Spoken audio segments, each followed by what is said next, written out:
The Third Eye, Chapter 2. Oi, Yogi, you are pulling my head off. I shall be as bald as a monk if you don't stop. Hold your peace, Tuesday Lobsang. Your pigtail must be straight and well buttered, or your honorable mother will be after my skin. But Yogi, you don't have to be so rough. You are twisting my head off. Oh, I can't be bothered about that. I'm in a hurry. So there I was, sitting on the floor with a tough manservant winding me up by the pigtail. Eventually, the wretched thing was just as stiff as a frozen yak and shining like moonlight on a lake. Mother was in the whirl, moving round so fast that I felt almost as if I had several mothers. There were last-minute orders, final preparations, and much excited talk. Yasso, 2 years older than I, was bustling about like a woman of 40. Father had shut himself in his private room and was well out of the uproar. I wished I could have joined him. For some reason, Mother had arranged for us to go to Jokang, the Cathedral of Lhasa. Apparently, we had to give a religious atmosphere to the later proceedings. At about 10 in the morning, then it says in brackets, Tibetan times are very elastic. At about 10 in the morning, a triple-toned gong was sounded to call us to our assembly point. We all mounted ponies, Father, Mother, Yasso, and about 5 others, including a very reluctant me. We turned across the Lighor road and left at the foot of the Potala.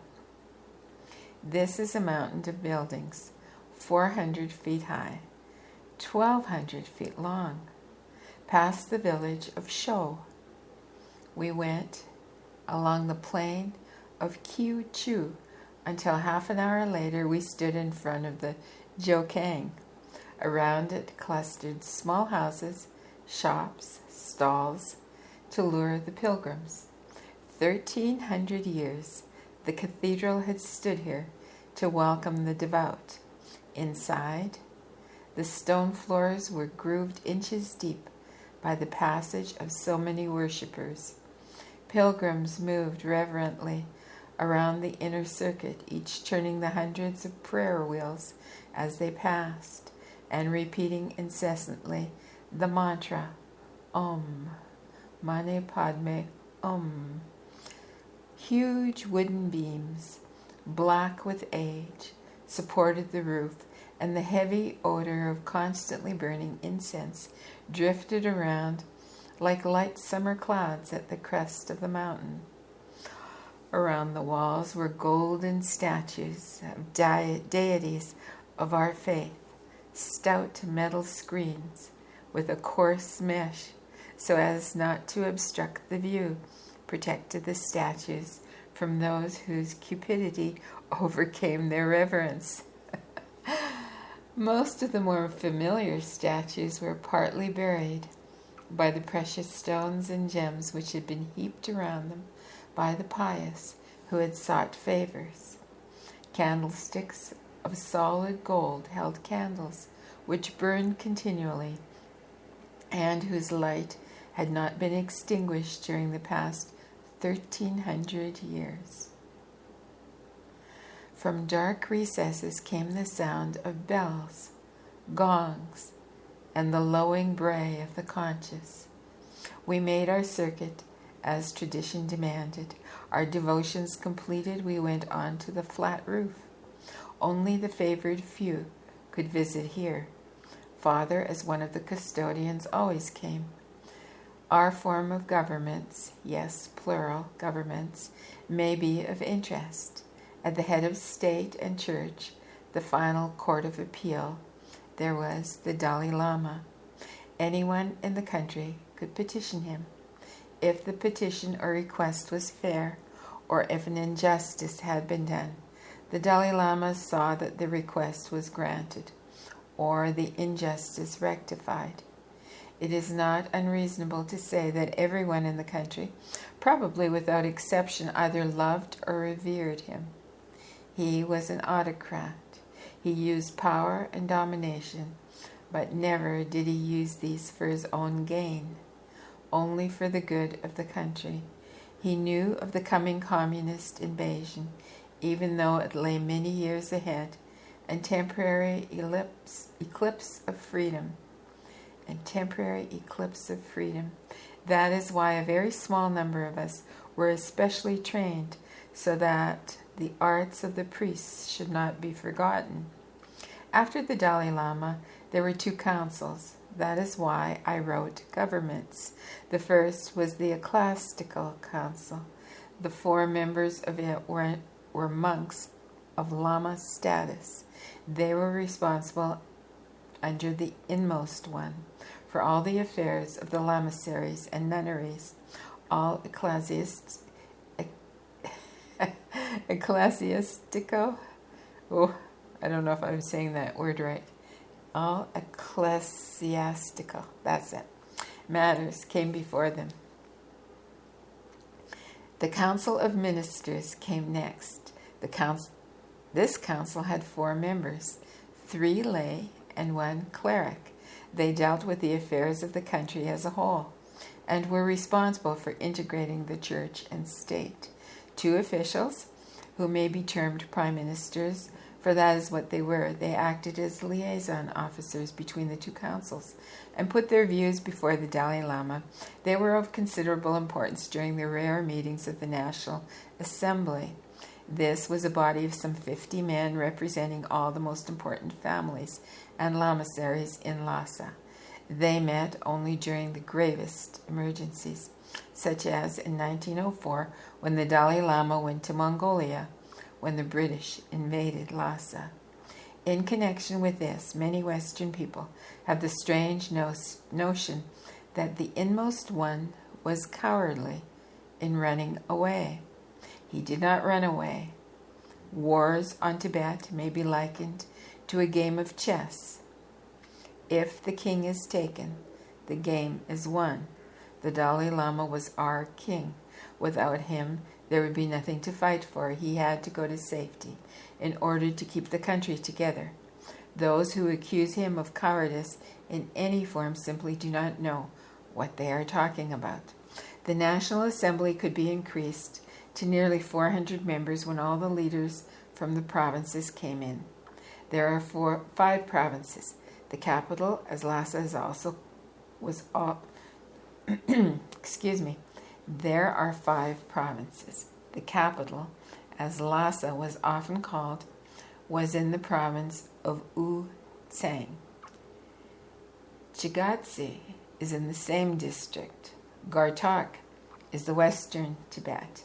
Chang is northern Tibet, while Kham and Lobsang are the eastern and southern provinces, respectively. With the passage of the years, the Dalai Lama increased his power and did more and more without assistance from the councils or assembly, and never was the country better governed. The view from the temple roof was superb. To the east stretched the plain of Lhasa, green and lush and dotted with trees. Water sparkled through the trees, the rivers of Lhasa tinkling along to join the Tsangpo 40 miles away. To the north and south rose the great mountain ranges, enclosing our valley and making us seem secluded from the rest of the world. Lamaseries abounded on the lower levels. Higher, the small hermitages perched precariously on precipitous slopes. Westwards loomed the twin mountains of the Potala and Chakpori, and the latter was known as the Temple of Medicine. Between these mountains, the western gate glinted in the cold morning light. The sky was a deep purple, emphasized by the pure white of the snow on the distant mountain ranges. Light, wispy clouds drifted high overhead. Much nearer, in the city itself, we looked down on the council hall, nestling against the northern wall of the cathedral. The treasury was quite near, and surrounding it were the stalls of the traders and the market in which one could buy almost anything. Close by, slightly to the east, a nunnery jostled the precincts of the disposers of the dead. In the cathedral grounds there was the never-ceasing babble of visitors to this, one of the most sacred places of Buddhism. The chatter of pilgrims who had traveled far and now brought gifts in the hope of obtaining a holy blessing. Some there were who brought animals saved from the butchers and purchased with scarce money. There is much virtue in saving life of animal and of man, and much credit would accrue. As we stood gazing at the old but ever new scenes, we heard the rise and the fall of monks' voices in psalmody, the deep bass of the older men and the high treble of the acolytes. There came the rumble and boom of the drums and the golden voices of the trumpets, shirlings and muffled throbs, and a sensation of being caught up in a hypnotic net of emotions. Monks bustled around, dealing with their various affairs, some with yellow robes, some in purple. The more numerous were in russet red. These were the ordinary monks. Those of much gold were from the Patola, as were those in cherry vestments. Acolytes in white and police monks in dark maroon bustled about. All, or nearly all, had one thing in common. No matter how new their robes, they almost all had patches, which were replicas of the patches on the Buddha's robes. Foreigners who had seen Tibetan monks or have seen pictures of them sometimes remark on the patched appearances. The patches, then, were part of the dress. The monks of the 1200-year-old Lhasa Lamasery do it properly and have their patches of a lighter shade. Monks wear the red robes of the order.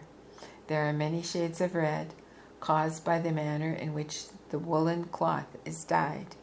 Maroon to brick red, it is still red. Certain official monks employed solely at the Patala wear gold sleeveless jackets over their red robes. Gold is a sacred color in Tibet. Gold is untarnishable and so always pure, and it is the official color of the Dalai Lama. Some monks or high lamas in personal attendance on the Dalai Lama are permitted to wear gold robes over their ordinary ones. As we looked over the roof of the Jokang, we could see many such gold-jacketed figures, rarely one of the peak officials. We looked up at the prayer flags fluttering and at the brilliant domes of the cathedral. The sky looked beautiful, purple with little flecks of wispy clouds, as if an artist had lightly flicked the canvas of heaven with a white loaded brush. Mother broke the spell. "Well, we are wasting time. I shuddered to think what the servants are doing. We must hurry." So, off on our patient ponies, clattering along the Lingor road, each step bringing me nearer to what I termed the ordeal, but which Mother regarded as her big day. Back at home, Mother had a final check of all that had been done, and then we had a meal to fortify us for the events to come. We well knew that at times such as these, the guests would be well filled and well satisfied, but the poor hosts would be empty. There would be no time for us to eat later. With much clattering of instruments, the monk musicians arrived and were shown into the gardens. They were laden with trumpets, clarinets, gongs, and drums. Their cymbals were hung around their necks. Into the gardens they went with much chatter and called for beer to get them into the right mood for good playing. For the next half hour there were horrible honks and strident bleats from the trumpets. As the monks prepared their instruments, uproar broke out in the courtyard as the first of the guests were sighted, riding in an armed cavalcade of men with fluttering pennants. The entrance gates were flung open, and 2 columns of our servants lined each side to give a welcome to the arrivals. The steward was on hand with his 2 assistants, who carried an assortment of silk scarves, which are used in Tibet as a form of salutation. There are 8 qualities of scarves, and the correct one must be presented, or offense may be implied. The Dalai Lama gives and receives only the first grade. We call these scarves kata, Khata, and the method of presentation is this. The donor, if of equal rank, stands well back with the arms fully extended. The recipient also stands well back with arms extended. The donor makes a short bow and places the scarf across the wrists of the recipient, who bows, takes the scarf from the wrists, turns it over in approval, and hands it to his servant. In the case of a donor giving a scarf to a person of much higher rank, he or she kneels with tongue extended. This is a Tibetan greeting similar to lifting the hat, and places the kata at the feet of the recipient. The recipient in such cases places his scarf across the neck of the donor. In Tibet, gifts must always be accompanied by the appropriate kata, as must letters of congratulation. The government used yellow scarves in place of the normal white. The Dalai Lama, if he desired to show the very highest honor to a person, would place a kata about a person's neck and would tie a red silk thread with a triple knot into the kata. If, at the same time, he showed his hands palm up, one was indeed honored. We Tibetans are of the firm belief that one's whole history is written on the palm of the hand, and the Dalai Lama, showing his hands thus, would prove the friendliest intentions towards one. In later years, I had this honor twice. Our steward stood at the entrance with an assistant on each side. He would bow to the new arrivals, accept their kata, and pass it on to the assistant on the left. At the same time, the assistant on his right would hand him the correct grade of scarf with which to return the salutation. This he would take and place across the wrists or over the neck according to rank of the guest. All these scarves were used and reused. The steward and his assistants were becoming busy. Guests were arriving in large numbers from neighboring estates, from Lhasa city, and from outlying districts. They all came clattering along the Lingor road to turn into our private drive in the shadow of the Patala. Ladies who had ridden a long distance wore a leather face mask to protect the skin and the complexion from the grit-laden wind. Frequently, a crude resemblance of the wearer's features would be painted on the mask. Arriving at her destination, the lady would doff her mask as well as her yak-hide cloak. I was always fascinated by the features painted on the masks. The uglier or older the woman, the more beautiful and younger would be her mask features. In the house, there was great activity. More and more seat cushions were brought from the storerooms. We do not use chairs in Tibet, but we sit cross-legged on cushions, which are about 2.5 feet square and about 9 inches thick. The same cushions are used for sleeping upon, and then several are put together. To us, they are far more comfortable than chairs or high beds. Arriving guests were given buttered tea and led to a large room which had been converted into a refectory. Here they were able to choose refreshments to sustain them until the real party started. About 40 women of the leading families had arrived, together with their women attendants. Some of the ladies were being entertained by Mother, while others wandered around the house inspecting the furnishings and guessing their value. The place seemed to be overrun with women of all shapes and sizes and ages. They appeared from the most unusual places, and did not hesitate one moment to ask passing servants what this cost or what that was worth. They behaved, in short, like women the world over. Ha! Sister Yasa was parading around in very new clothes, and her hair was done in what she regarded as the latest style, but which to me seemed terrible. But I was always biased when it came to women. Certainly it was on that day that they seemed to get in the way. There was another set of women. To complicate matters, the high-class woman in Tibet was expected to have huge stores of clothing and ample jewels.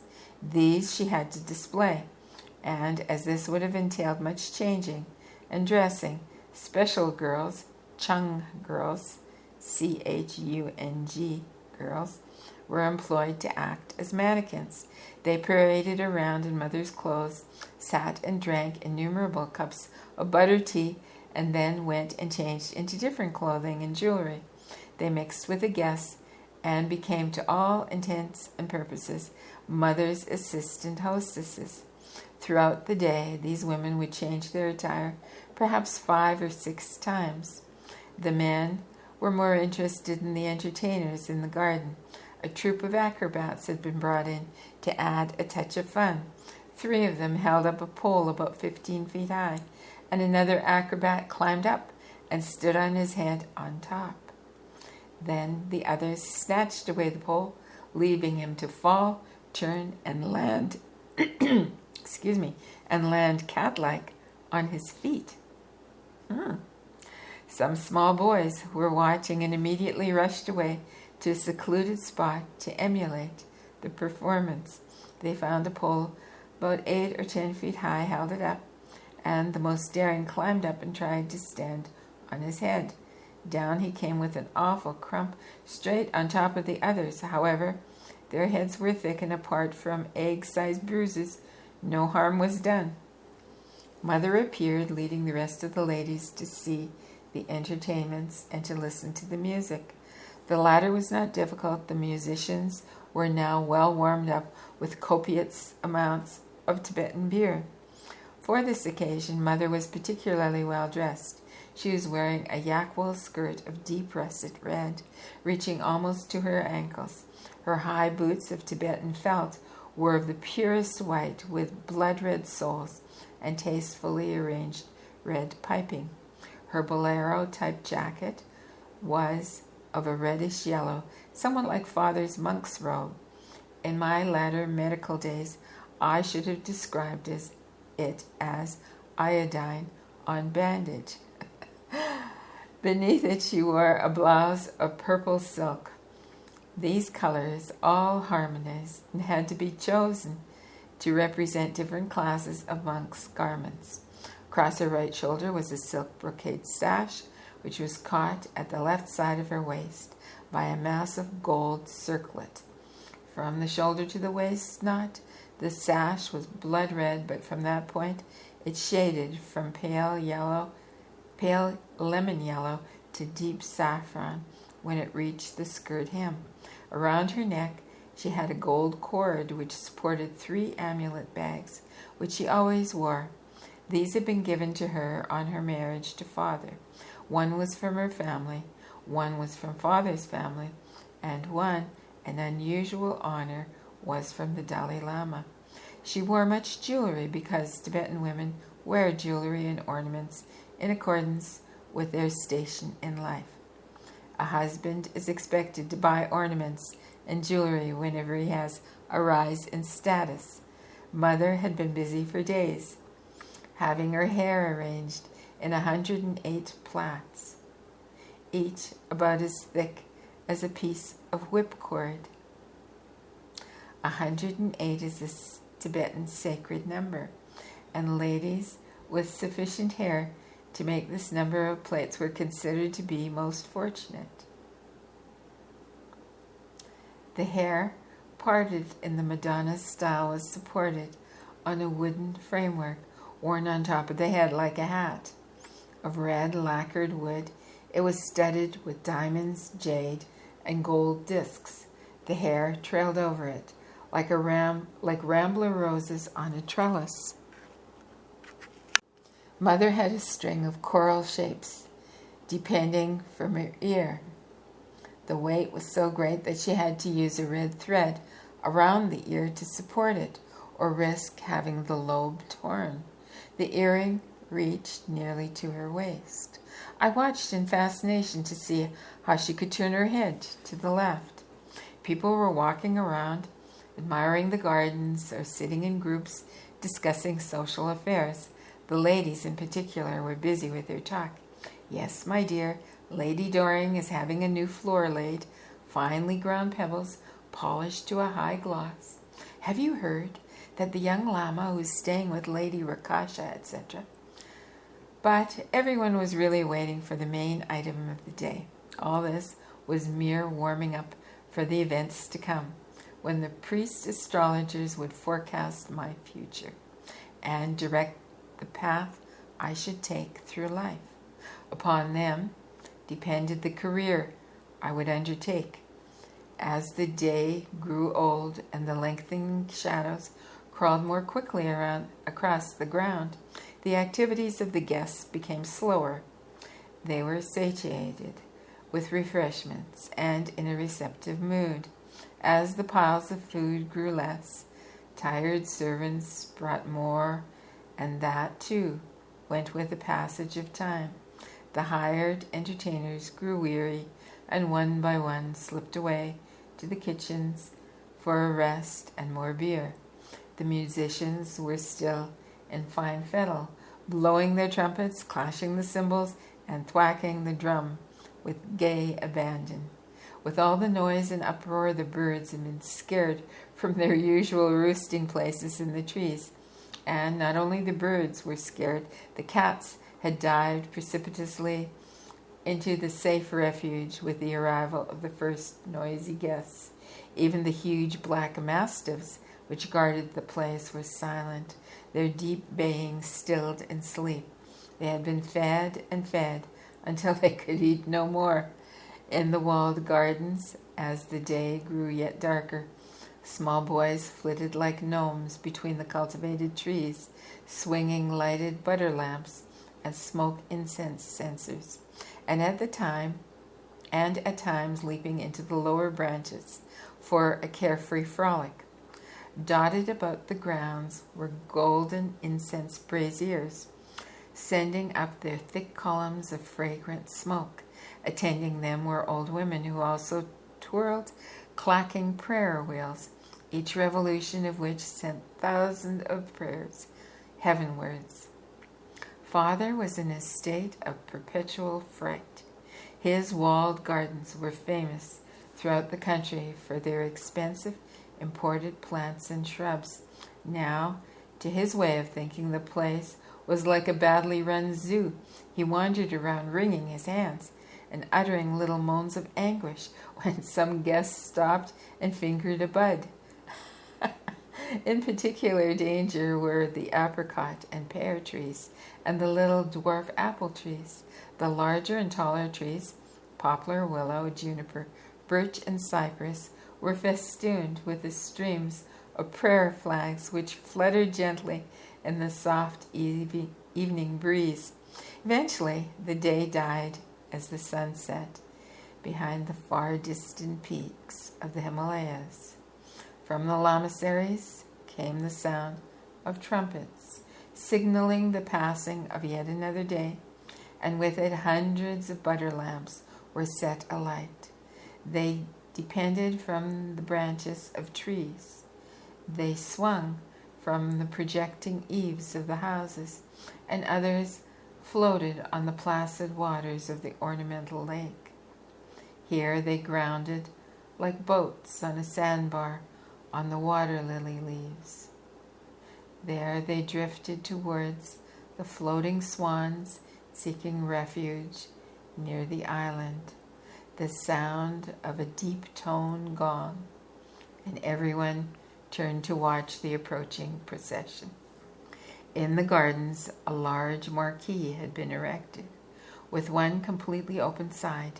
Inside there was a raised dais on which were four of our Tibetan seats. Now the procession approached the dais. 4 servants carried upright poles with large flares at the upper end.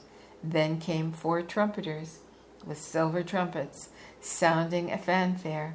Following them, mother and father reached the dais and stepped onto it. Then 2 old men, very old men, from the Lamasery of the state oracle.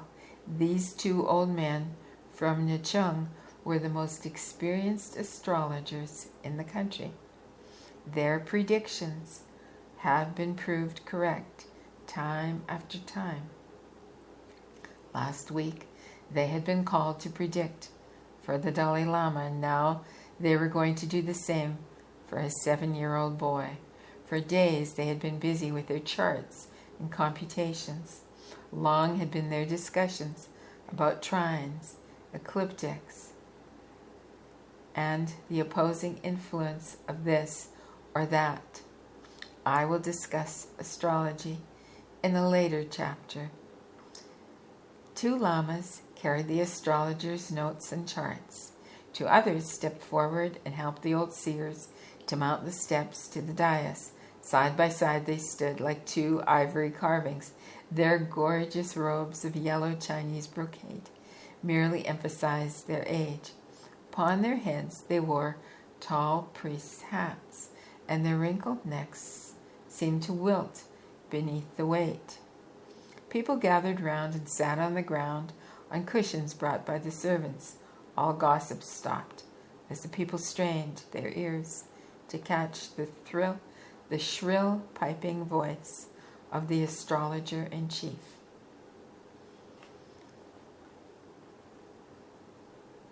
And I'm not going to attempt this. This is in Tibetan.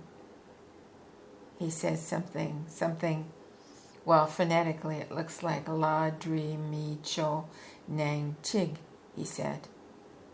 And then it says in brackets, gods, devils, and men all behave in the same way. So the probable future can be foretold. On he droned for an hour, and then he stopped for a 10-minute rest. For yet another hour he went on outlining the future. Ha-le, extraordinary, extraordinary, exclaimed the entranced audience. And so it was foretold, a boy of 7 to enter a lamasery after a hard feat of endurance, and there be trained as a priest surgeon, to suffer great hardships, to leave the homeland, and to go among strange people, to lose all and have to start again, and eventually to succeed. Gradually the crowd dispersed. Those who had come from far away would stay the night at our house and depart in the morning. Others would travel with their retinues and with flares to light the way. With much clattering of hoofs and the hoarse shouts of men, they assembled in the courtyard. Once again the ponderous gate swung open and the company streamed through.